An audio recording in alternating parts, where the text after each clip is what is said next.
Welcome to Women Kicking Glass, the only radio show on OC Talk Radio dedicated to empowering women to be the best leaders they can be in any endeavor they choose.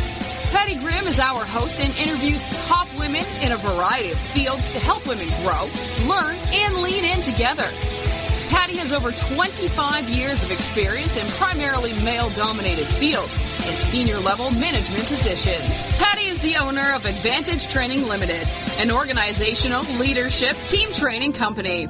She recently released her new book for women called Quiet Women Never Changed History. Be strong, stand out, and stand up. With the subtitle, Let's Go Kick Some Glass. And that's exactly what we plan on doing today here. I'm not going to tempt fate by telling you again what we're going to do. It's every time I use the word kicking glass, I have to be very careful here. But let's bring in Patty. Thanks, Paul. So this is Patty Grimm, and this is my weekly talk radio show for women. It's all about women, by women, and issues they care about. So each week, we cover different topics. We may be talking sometimes about climbing the corporate ladder and getting that promotion or raise you deserve. We might be talking about maybe you've been in the corporate world for a while and you decide to start a nonprofit like our guest today that started a very interesting nonprofit that we'll talk with Bobbi in just a few minutes. But also we talk about social issues, things that impact us personally as women, whether that be balancing work and life and our children, cyberbullying, dealing with human trafficking, or in the case of our guest today, talking about the care and love of animals, something that's most women or all women are very passionate about. So my guest today is Bobbi Brink. Bobbi is founder and director and vice president of Lions, Tigers, and Bears. Now I have to stop and pause and say I can't say lions and tigers and bears without saying lions and tigers and bears. Oh my. It's been in my brain for weeks ever since Bobbi and I chatted. She's been working with and advocating for the capture of big cats, bears, and other exotic animals since the 1990s. And she got involved in this effort personally after witnessing the abuses and the neglect of captive animals, especially exotic captive animals that people were using for trade. Bobbi made the decision that something had to be done, and I'm so glad she did. She made it a personal mission to end the abuses that stem from an industry that really impacts some of these big, beautiful captive animals, exotic animals, one at a time. She plays an active role in managing all aspects of lions and tigers and bears, including operations, daily feeding, operations management. She's a prolific fundraiser, tireless advocate for abused and displaced wildlife. She's worked across the country. She's been recognized by Congress and has been very active in the local community. She's down in beautiful Alpine, California, and she's been very actively involved in a number of efforts to make sure that people are aware of these abuses and do something to take action to take care of these beautiful, wonderful animals. So thanks for joining us today, Bobbi. Thank you for having me. Good morning. Good morning. Good morning. And I think you're even calling from your car. Yes, I am. Coming out of a particular meeting. So why don't we start off by first telling us about yourself and your background and your life before Lions and Tigers and Bears, and then we'll get into some specifics about the sanctuary and the amazing work that you're doing. Well, I actually started in the restaurant industry, and when I was opening a restaurant in Texas is where I discovered the exotic animal trade. While searching through the classified ads to look for restaurant equipment, I would see lions, tigers, leopards for sale. What? And curiosity, I wanted to go see, being the animal lover that I was. And sure, the lady lived in a mobile home, and she had baby cougars, tigers, and leopards crawling around, and you could buy one, take one home today, no permit, no questions asked, cheaper than a good bred dog. Wow, I was shocked, and that's kind of was a life-changing day, and I started volunteering for her, and you quickly see the exotic animal trade in Texas, unlike California, because we have better laws here. So is this something that, you actually could look in the newspaper in Texas, and you could find an exotic lion, tiger, or bear for sale? Right, and this was in the 90s, so it was everywhere. And in 2003, when I started Lions, Tigers, and Bears, 15 states, it was still perfectly legal to own a lion, tiger, bear, elephant as a pet. We're down to 7 states now. 15? So we're working state, yes. 15 states? Mm-hmm. Wow. So why did you sort of talked about this a little bit, but why did you decide to start Lions and Tigers and Bears? That's a big undertaking, and what experience did you have? Well, I started volunteering for Deborah, the girl who I answered the ad from, and she taught me a lot about these animals and how to work around them. But what she did was breed, and she bred everything to everything and sold everything. And at the time, she was breeding for Siegfried and Roy, AZA zoos, Walt Disney World, aquariums. They were starting the aquariums with the tigers then, and you quickly see the animals going out the door, and it was just. It's got to be where it was heartbreaking, and I would go to different facilities and volunteer and work around some bears. And, one guy I worked with bears, he'd be loading them in the trailer but not telling me where he was taking them. So I followed him to the Arkansas border, and people were paying to wrestle with the bears, and then the guys would bet on who was going to win, the bear or the guy. And it just got heartbreaking. Oh, my gosh. Oh, my gosh.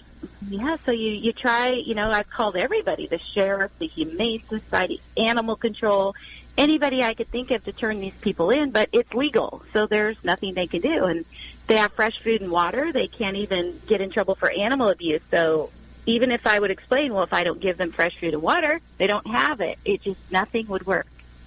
And then when I moved back here to California in 1998, my husband and I, we gave some money to build some leopards a habitat, thinking we were helping the leopards. And the deal was she would spay and neuter and a couple other things. And it wasn't a few weeks after the habitat was done, the leopards were bred and the babies were going to be sold. So we were done. And we decided we were going to do it ourselves and do it right. And what would they sell these who would they sell these babies to, and what were they sold for? For people's pets? Anybody that will buy them. And matter of fact, we just got a state law through, which we worked many years on in the state of Ohio, because they actually, a lot of people don't know, the Amish breed exotics, and they have exotic animal auctions there, where it used to be until 3 years ago, anybody could go in there and buy animals. So they would breed, and they would just hold up the baby cougar and auction it off to anyone, or the tiger and auction it, or venomous snakes, which are very popular. And so I, myself, and my team have moved 180 lions, tigers, bears, and cougars out of the state of Ohio since we got the state law through that makes private ownership and the unnecessary breeding illegal. Wow. And it's still legal in you said it's now legal? Seven states. In 7 states. Right. Still, even some of the bears that we have, which came out of concrete pits. We call them concrete pits because the bears can't see out, but the public can look down in the pit and throw food at the bears, and they keep them in breeding pairs. They yank the babies before the eyes open and put them up top so the mama can't hear them and hear them. The mama can't see them, but she can hear them and smell them, so the people can have their photos taken. Don't do it. Please don't do it. That is heartbreaking. That is absolutely... Most of these babies are disposable after 12 weeks because it's illegal for them to use them for pictures after 12 weeks old. Oh, my goodness. Oh, my goodness. So what type of animals do you have at your lions and tigers and bears sanctuary? We have 60 rescued animals, 17 different species. So grizzly bear, Himalayan bear, American black bear, tigers, white tigers, cougars, African lions, a white lion, servals, bobcats, even miniature donkey, miniature horse, bobcat, serval, Bengal cat, macaw. We pretty much rescue any animal, but we focus on the lions, tigers, bears, and stopping the exotic animal trade. Wow. You do a lot of rescuing. How did you hear about these animals in need? I mean, you saw this woman in Texas, but how did it get, I guess, so big is the only thing I can think. Money. A lot of people don't know that the exotic animal trade is second to drugs and weapons and human trafficking in our country. And there's just so much money involved for the canned hunt and the trophy hunting and the photo opportunities. So say that again. The animal is second or third to human say that again. The exotic animal trade is second to drugs and weapons and human trafficking in our country. It's a $19 billion industry. So I think sometimes these people, they get involved as an animal lover, and I don't know what happens, and they have no care for the animal. It just becomes a money-making business. And a lot of people don't know how many animals are just crammed into small cages, and they have nowhere to go. And it's really hard for us sanctuaries because here we're trying to create them the most natural-like habitats, which cost tons of money, and we can't even keep up with the supply and demand of how many animals they are. So you obviously can't keep all the animals at your facility. So how do you find places for some of these other animals? Are there other sanctuaries around the country like yours? Right. We try to work with the accredited sanctuaries, and that's another problem in itself. We're one of the top 5 sanctuaries in the country, and Global Federal Association of Sanctuaries and American Sanctuary Association are the accrediting bodies. So the good sanctuaries in our country are accredited by those organizations. So you got to find the right sanctuary if you're going to support a sanctuary to support. And myself and like GFAS and ASA can help with that. But you got to be careful because a lot of places call themselves a sanctuary, but they're actually the cause of the problem. And one way you can know is if you see a lot of babies coming and going and, you're not quite sure the animals are staying there for life, that's pretty much your answer.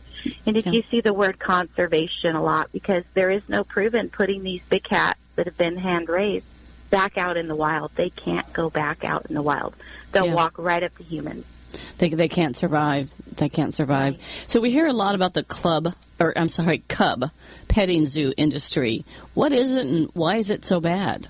Well, it's so bad because they can legally only use the babies from when they're 8 weeks to 12 weeks old. So there's a 4-week window for them to run their business. So they have to continuously have babies to keep their business going. And a lot of these places where they're doing the photo ops, they'll just have the breeding adults on the property, and the rest of the animals become surplus. And that's where they get lost in the shuffle.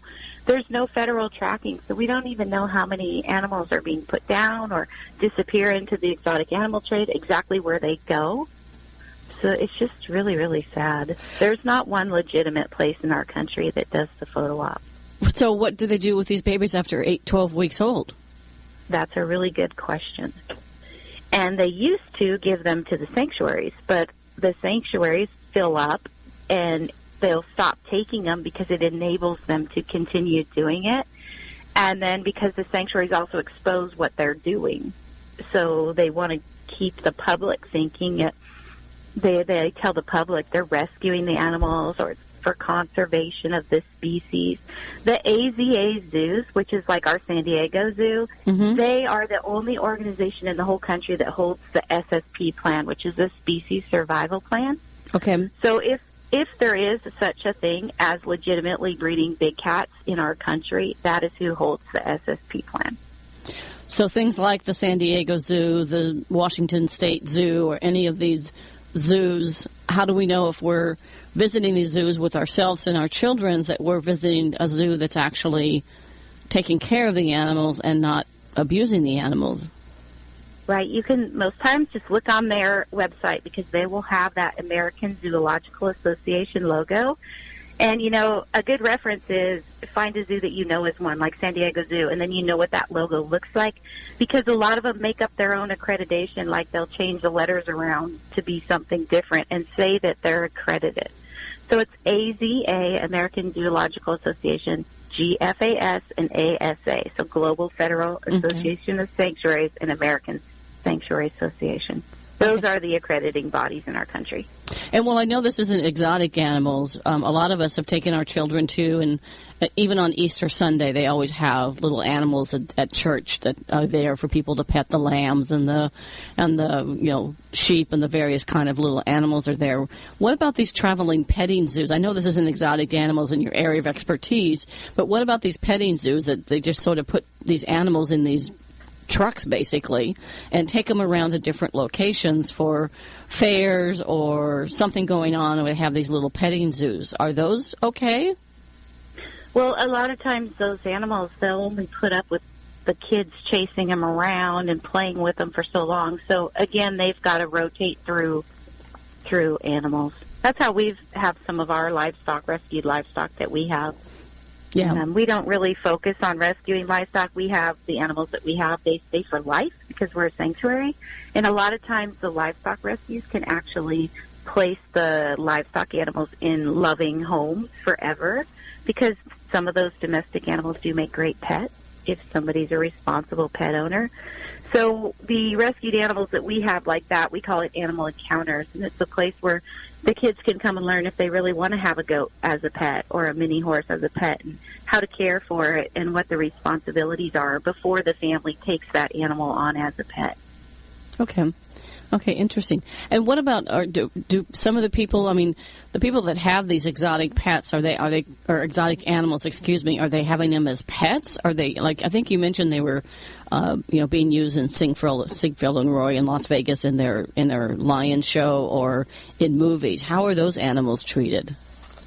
All of the above. So a lot of the pets people take on, I think they don't know most of the time, 90% of the time, what they're getting themselves into. Exactly. So that's usually when we get the call from the first responders, because our first responders aren't trained to go in and get a tiger out of someone's closet or basement.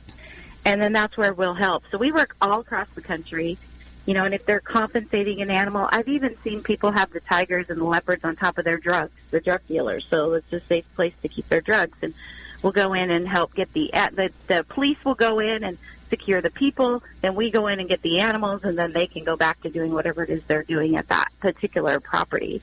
And then a lot of times it'll be a closing, someone who tried to have a traveling show or a traveling roadside zoo, or just a closing sanctuary that failed, or a roadside zoo that failed, or animals that people that after years and years and years, they're finally getting in trouble for animal abuse and getting closed down, and then we'll go in and help get the animals to proper sanctuary and moved across the country.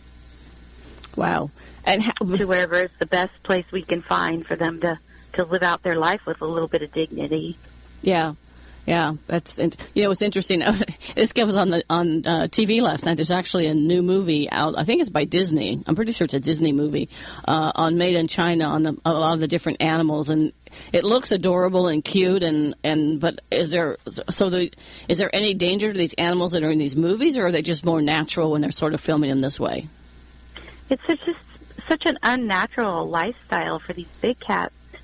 They're a 500-pound animal being carted around in a circus transfer cage in a horse trailer and being forced to sit and lay down and stand on their back legs and just do things that they would never do in the wild. It's degrading. Oh. There are some trainers that use negative enforcement and beating them till they're submissive to train them, and there are some that use positive reinforcement. Wow. My personal feelings is I don't think these animals should be used in the entertainment industry. It's not what God made them for. And I believe our younger generation, like our college students right now, they're the generation that's going to make the decision whether we continue to breed big cats to look at them in cages, or maybe we're lucky enough that we do come up with some conservation to keep the animals that we do have in the wild. But right now, it's just sad. Well, you said that this is not what God made these big animals and big cats for, and I just, for some reason in my mind, I'm thinking, Bobbi, of imagine if this was you and your family, and you're in a cage, or you're in a concrete enclosure that's got maybe some water in it to make it look like it's a natural environment, but you're in this cage, and animals or people above are looking at you and throwing things at you and asking you to sit up and play cute. If you were to take out the lions, tigers, and bears, and you think, would you ever do that to your own family and your children, and then pay money to go see this animal or person being asked to do tricks which are completely unnatural? It's a bit mind-boggling. Okay, we're going to take a quick commercial break, and then we're going to come back, and we're going to keep talking with Bobbi Brink from Lions, Tigers, and Bears, a natural sanctuary in Alpine, California, and we'll get back in a few minutes after just a couple quick commercials.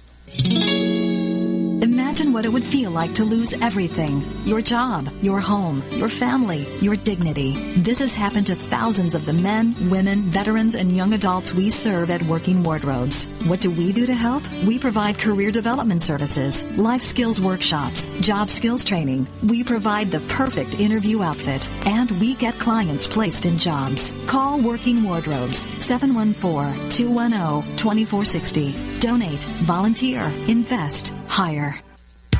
When it comes to pioneers in their respective industries, we all know the Apples, Starbucks, and Trader Joe's of the world. In the realm of recruiting, Decision Toolbox is the industry's best-kept secret, with 90% of their business from referrals and repeat customers. For over 20 years, Decision Toolbox's U.S.-based team of recruiters, sourcers, professional writers, quality personnel, and tech support has perfected a Six Sigma approach to talent management. No matter the size of the project, Decision Toolbox delivers incredible results. A cost per hire less than half of what contingency firms charge, with the winning candidate presented in an average of 14 days, all with a 12-month candidate warranty. With results like that, Decision Toolbox won't be a secret for long. Visit us at www.dtoolbox.com for more information. All right, back to Patty and her guest. And this is Patty. I'm with Bobbi Brink. She's founder, director, and vice president of Lions, Tigers, and Bears, a animal sanctuary down in San Diego, California. So what are some of the challenges that you face running an exotic animal sanctuary? Well, the daily grind of, when you have a huge facility, there's always a water leak or something's broken. But raising money, fundraising is a really hard task, and that's one thing I did not know how to do when I started Lions, Tigers, and Bears, but quickly learned, and so we're constantly fundraising. And to take in each animal that we take in, it's for life. So we have to, be able to provide for each animal for life. A tiger living, about 20 years in captivity, and a bear 30. And it costs us about $10,000 a year per animal just for basic food and vaccinations. And then our most expensive expenses that we have, of course, is building the habitats, which can range anywhere from $60,000 to $350,000. Insurance and electricity; those are our three highest bills. So, and then of course the keepers, they've got to be paid, and they don't make a whole lot of money, and they sure work hard, and they're passionate. But we do have to pay their salary. Yeah. And so fundraising is a huge part of this, and we'll talk about it. We'll talk about it now. I want to talk about it at the end again. How can people help? How can they? I know people can. My husband and I were supposed to go down to the sanctuary last Saturday, but we just bought a new puppy, and so we needed to pick up the pug on Friday, and then we didn't want to leave an 8-week-old dog, puppy home by herself for all day, and we certainly would never take her to the sanctuary. But how can people help, and what can people do? There are so many ways. And of course, we need donations, but, come and visit and learn about the exotic animal trade. And you can post flyers in your neighborhood. You can help us post on Facebook, especially when we're having our two big fundraisers that help us raise money. Auction items, you can help us get auction items for the live and silent auctions. You can help us make phone calls and flyers, and and if you can come up to Lions, Tigers, and Bears, you can help us prep the animal food, clean, make animal enrichment, which are toys and non-toxic things that we build for the animals to play with and jump on, and just keeps their brain, activity stimulated so they don't get bored or start pacing like sometimes we see at our zoos. And, if you really want to help, there is usually something that we can always find for someone to help. So actually people come... Even standing outside your grocery store for 4 hours and passing out literature on Lions, Tigers, and Bears with a wish list of things that people can, help us that we need at the sanctuary, like paper towels and toilet paper and gloves for the keepers and scrub brushes for them to scrub the water and things like that. That's great. So actually, when people do come down to the sanctuary, they can actually not just look at the animals, they can do something to make a difference. Like you said, they could make a toy or they could help participate in something. That's really exciting. Right. Great. So, Paul, my studio manager here, was asking about, the actress from the movie The Birds, Tippi Hedren. Tippi Hedren. She's one of my very good friends. Okay, and she has a sanctuary as well, or she had one? She does the exact same thing, and I don't know the number of cats they have up there. Chris is their head keeper, and I believe they have close to 50 cats. I actually took them 3 tigers from Ohio last year, and a mountain lion, and a leopard, I believe. At least 5 animals out of the Ohio rescues, and then some tigers out of the 2 tigers from South Dakota, because we moved 200 animals out of a failing sanctuary in South Dakota last year that had over 200 USDA violations, and Shambhala actually took some of those animals. So they are an ASA sanctuary, a very good sanctuary, and Tippy is actually 86 now. Wow. And she has dedicated her entire life to the same exact thing that I have, protecting these animals, and she is actually the first person that took me to the White House to walk the halls to try to get our federal bill through to stop the private ownership of big cats. And that bill has failed 3 times now, and we're back at it a 4th time. So Tippy's always in the back of your mind that, she's the one that got Buck McKeon, her local constituent, to finally introduce the bill. So, hats off to Tippy. She's an incredible animal lover, and I love her to death. Well, the other thing people could do is they could write or contact their local congressman, assemblyman, woman, whatever it happens to be, and show your support for passing this bill. Yes, please. Okay. So we can get it through and stop some of this craziness. And we have a website, lionstigers.org, and you can get on and sign up for our e-blast. We do send one a week, and it's usually happy stuff and news, but it will include when we need letters written to help us get things passed. Okay. Or to get animals out of bad situations and things like that. It can take years. I've worked, 5 years to get 5 tigers out of an 8x8, being housed in an 8x8 in a barn, no sunlight on concrete, with a cookie sheet for water. And it took us 5 years to get the tigers out. So it can take a lot of tries, but if everybody just does a little bit, it adds up and it gets the big job done. Well, people could definitely participate in going to Lions and Tigers and Bears and getting on your newsletter, but also the letter writing campaign and getting more actively involved in making sure that these animals aren't sitting in some small, something smaller than most bathrooms, like you said, with a concrete floor and a cookie sheet for water. That's just atrocious. So what's the difference between an accredited sanctuary and a non-accredited sanctuary? And again, how do we know? Well, a lot of times a non-accredited sanctuary can be the root and the cause of all these problems, and they'll call themselves a sanctuary to pull at the public's heartstrings. But you can know by looking up Global Federal Association of Sanctuary or American Sanctuary Association. Know your animal that you're giving to. Know that animal's staying there for life. And if you're witnessing a lot of babies coming and going, and the babies are being used to make a profit, like for photo ops and things like that, you kind of know you're in the wrong place. Deplorable conditions, that's a good sign. And in California, we have 3 accredited sanctuaries. So Lions, Tigers, and Bears, Shambhala, and Paws. And Paws is in Northern California.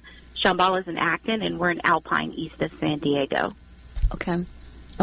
California actually has the most accredited sanctuaries, so that's nice.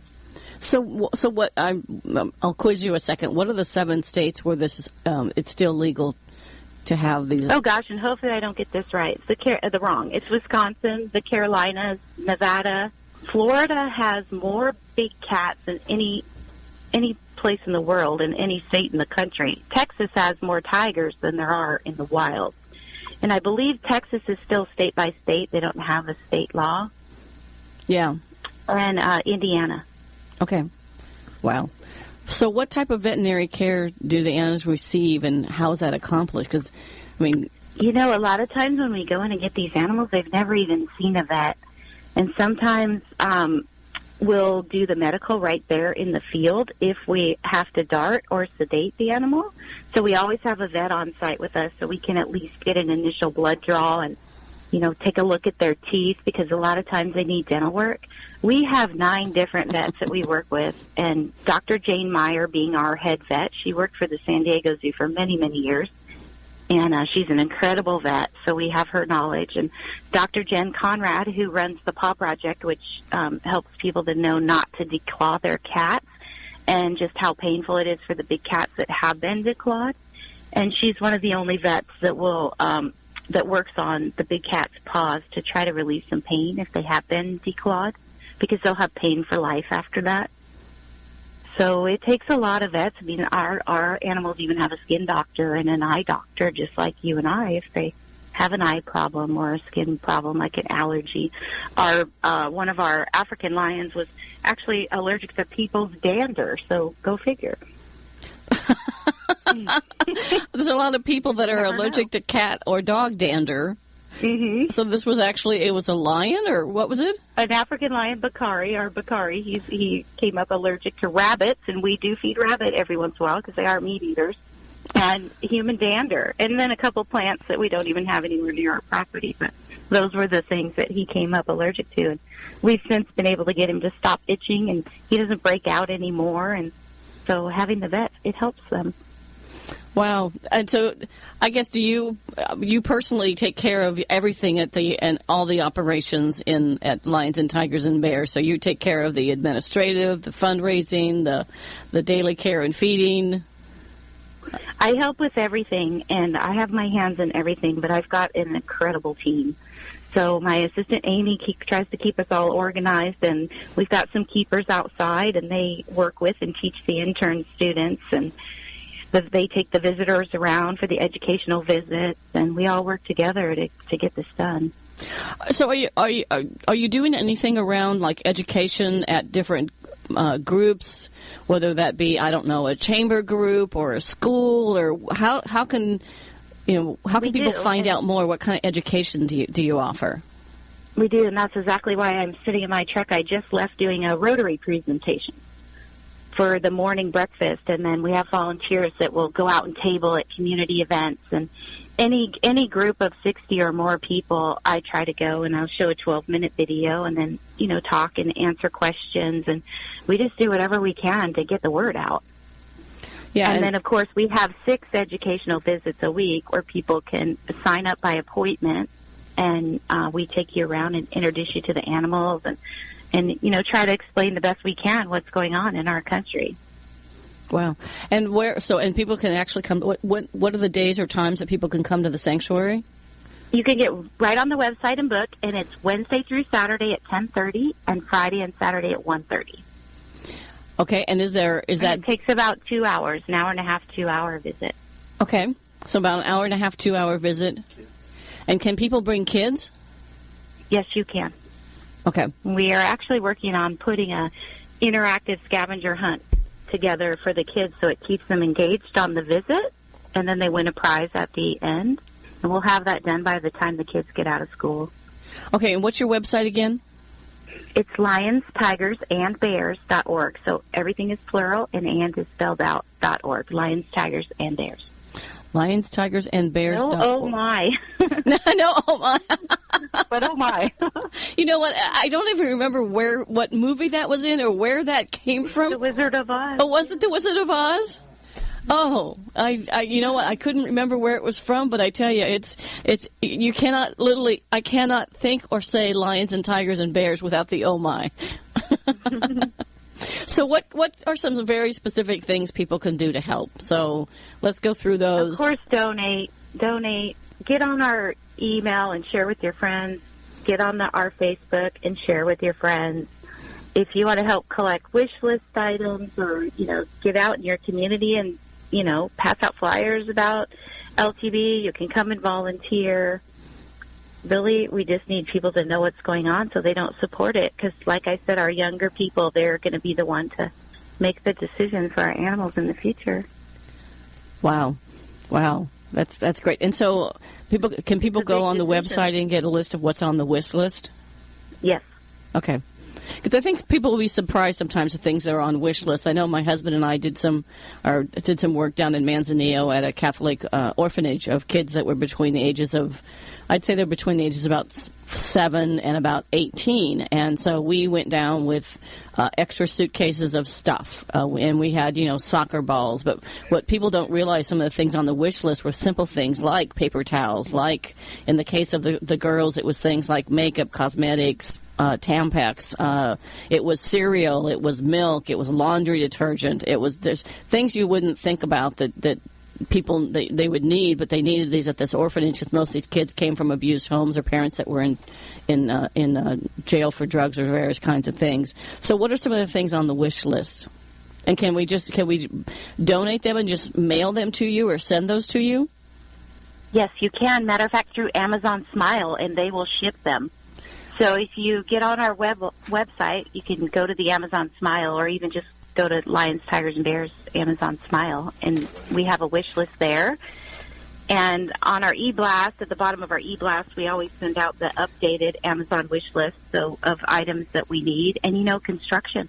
If you're in the construction field, we always need things fixed and built. So, like right now, we're trying to get little concrete slabs that hook up what we call our squeeze cages, and we condition the animals to go in these squeeze cages so we can evacuate them if we need. We can take them up to the surgery center if we need. We can move them to a different habitat, which is one of the ways we rotate the animals for enrichment so they don't get bored. We can give them shots in these squeeze cages and things like that. So, like, we're trying to get cement foundations poured to fit these cages on so that they sit level when we're loading and trying to weigh the animals, because sometimes if the scale gets off balance, it gets an improper weight. Things like that, like plumbing. We always need plumbing and electrical work because we always have valves that break or pipes that break. Or right now we need the bobcats need new little houses built, things like that. And then wish list items is always like surgical gloves, paper towels, peanut butter and jelly. We feed our bears a lot of peanut butter and jelly sandwiches, one of their favorite. We use grain breads or sprouted grain breads and try to use natural peanut butters and jellies with no sugars or cranberry and things like that, and they just love it. And it's a really good way to hide their medicine if they take medicine. Gummy bear glucosamine gummy bears. The only way we can get our grizzly bear to take his glucosamine, so those are always a good wish list item. Probiotics, things like that. That's good. So you said something about Amazon Smile. I've never heard of Amazon Smile. What is that? Right. If you shop on Amazon, you can. It's a way that you can sign up on Amazon, and then a certain percentage of what you spend goes to the charity of your choice. So you could choose Lions, Tigers, and Bears. Really? Okay, audience, you need to go to, next time you go to Amazon to buy something, and you need to, is it something that pops up and says, do you want to donate? I'm not sure. I would have to look, because I know I signed up myself, so every time I shop, it just automatically does it. Because I know there are many, many people, including myself, because my husband says, why is the UPS truck here again dropping off things from Amazon? So every time you shop on Amazon, you could actually be donating money that could go to a variety of charitable causes, but it could actually specifically go to lionsandtigersandbears.org. That's incredible. Never knew about that. So how can people visit the Lions and Tigers and Bears?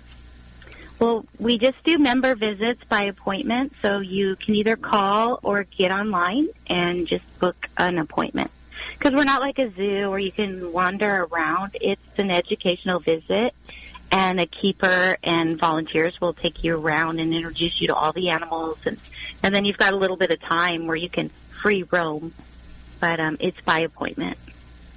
So just write on the website or just call. And Lauren, she's usually who answers the phone and books the visit. Can I ask a question here? We've got a couple of Twitter people have lit up the Twitter lines here, and everybody kind of wants to know, I'm sort of summarizing here, what's the state of lions, tigers, and bears worldwide? Is the population stable? Is it still in decline? I know there's always concerns about rhinoceros and elephants and panda bears and some of the other big cats or big animals. I would assume that extends to lions, tigers, and bears. Right. Bears are not on the black bears and the grizzlies. They're not on the endangered species list. The lions are just getting onto the endangered species list, and tigers are definitely an endangered species with only about 3,200 left in the wild. 3,200. Mm-hmm. Okay. And where are those, all in South Asia mostly? Now, keep in mind, we have that many tigers, more tigers than that in the state of Texas. And we have more big cats in captivity in the state of Florida than any other state. Wow. So we may end up with only animals in captivity. That in the wild they might, like other animals, the condors or something, that become almost extinct here. Exactly. And then that's the question. Are we going to continue to breed tigers to look at them in a cage? Yeah. And where are most tigers from? South Asia, India, South Asia? China, exactly. Yeah. Yeah. Yeah, we lived in Singapore for 3 years, and we frequently would go to the Singapore Zoo, which is a very interesting zoo because a lot of the animals walk around. Like the elephants just walk around. The monkeys just climb around the trees. I remember I was sitting, my husband was going to take a photo of me in front of this sign that said Singapore Zoo. And they also have an amazing night zoo that's incredible. But I was sitting at the sign, and all of a sudden my husband goes, oh my gosh, because what had happened is a monkey was literally climbing in a tree. It was maybe 3 feet, not even 3 feet, probably a foot above my head. And so we've got a picture of me that was supposed to be in front of this sign, and all of a sudden I've got a monkey almost sitting on my head. It's really incredible. In a Buddhist culture, don't they view that might be your uncle or something here? Yeah. And actually it was the first time I saw a polar bear, one of the enclosures. It was an enclosure. They're quite pretty open, but actually swimming underwater, was watching a polar bear swimming underwater, and it's a really interesting zoo.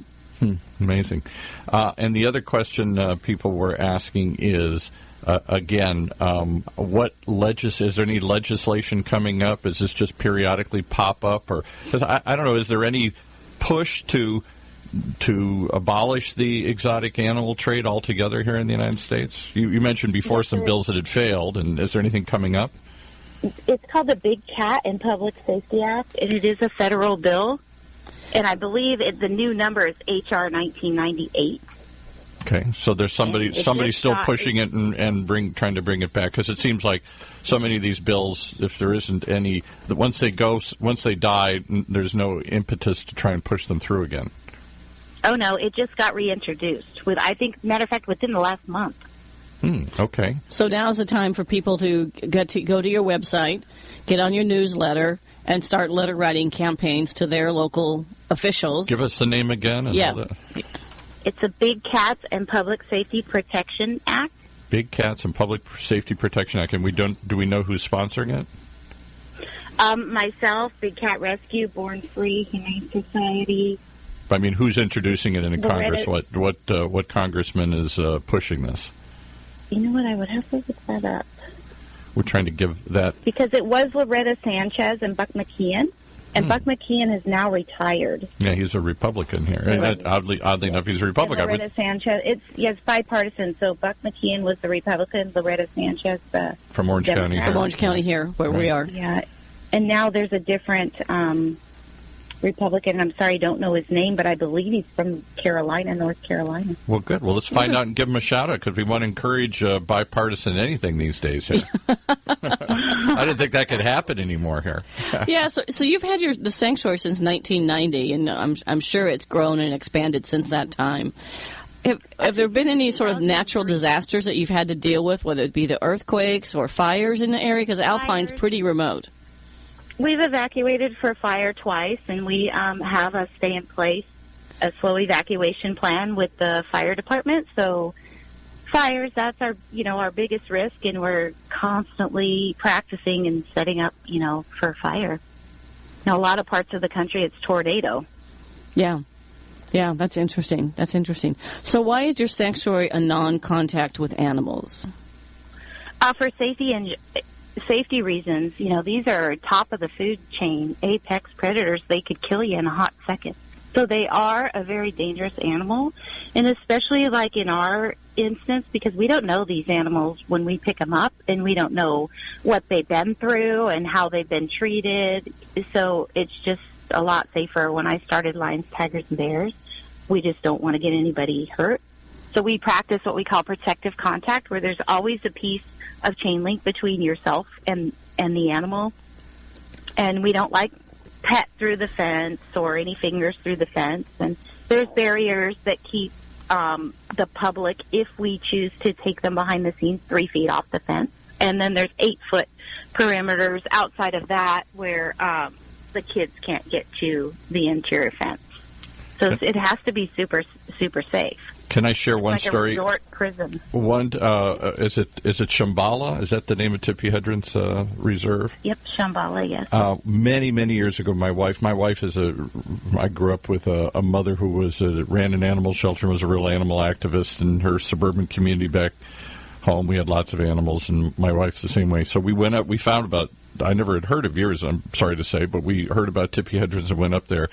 And one of the things that struck me was they warn you, even though you're several feet away from the animals, that they periodically will turn around and try and spray you. And so all of a sudden this big cat lifts his tail and shoots this urine trying to hit you. I've heard of camels spitting and have been witnessed that in the Singapore Zoo. So talk about that. Why do they do that, and what do they do, and what's that all about?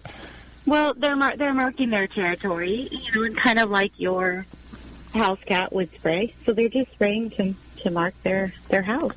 Yeah, they're protecting their space. And you can get caught up in it pretty quickly if you're not careful. And it's happened to every keeper. It's just part of the deal.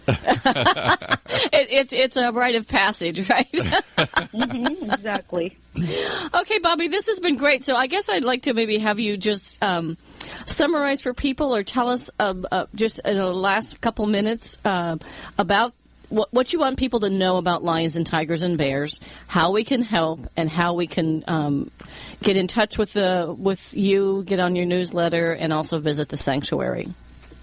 Okay, so Lions, Tigers, and Bears is a big cat and bear sanctuary. So we rescue animals, provide a lifetime home and education center. And I think just to let people know what's, the abuse that's going on in our country, and hopefully together we can stop it.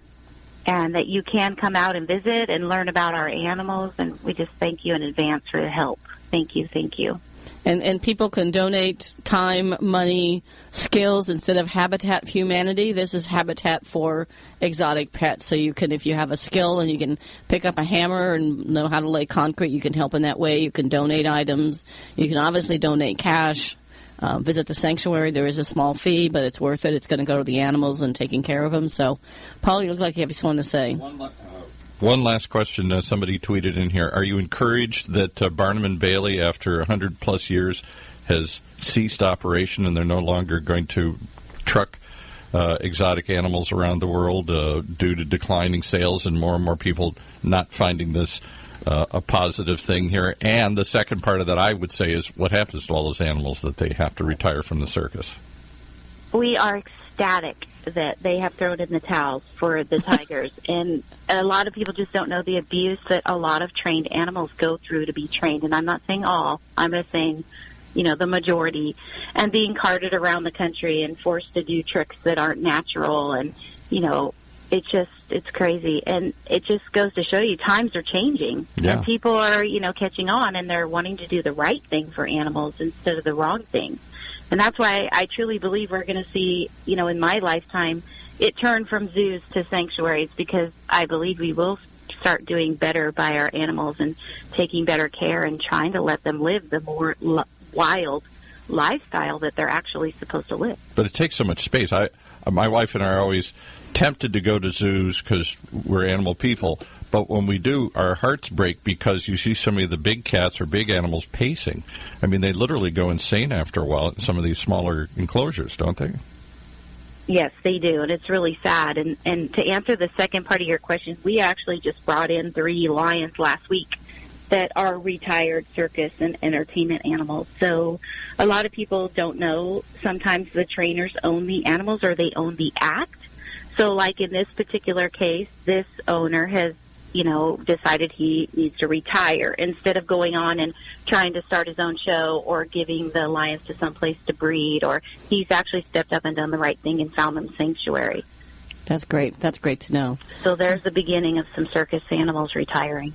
Yeah, and there's so much controversy here in California in regards to SeaWorld and what they're trying to do. The same thing with what they're doing with mammals, whales, large whales, and how they're treating them. And attendance has declined significantly, and they're even closing down some of the things they used to do that would asking these beautiful mammals to do something that was completely unnatural for them as well. So, well, thank you, Bobbi. It's been great having you on the show. This is Patty Grimm. Our guest today was Bobbi Brink from Lions and Tigers and Bears.org.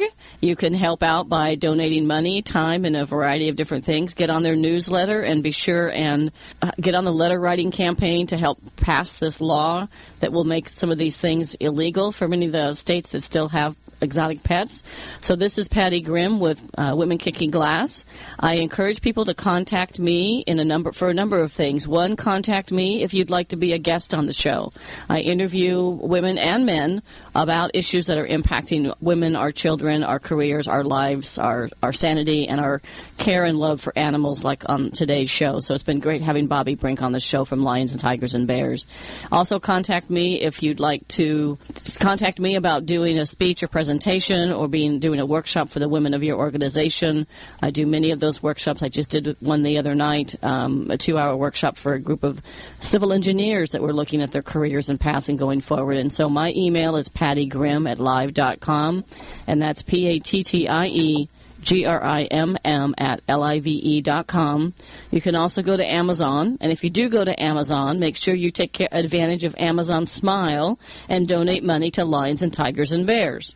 But you can find my book, Quiet Women Never Change History, Be Strong, Stand Up, Stand Out, with the subtitle, Let's Go Kick Some Glass, on Amazon. And be sure and click that box for Amazon Smile and donate some money to Lions and Tigers and Bears so we can help save these beautiful animals. Thank you, Bobbi, and I hope everybody has a great day. Let's go kick some glass.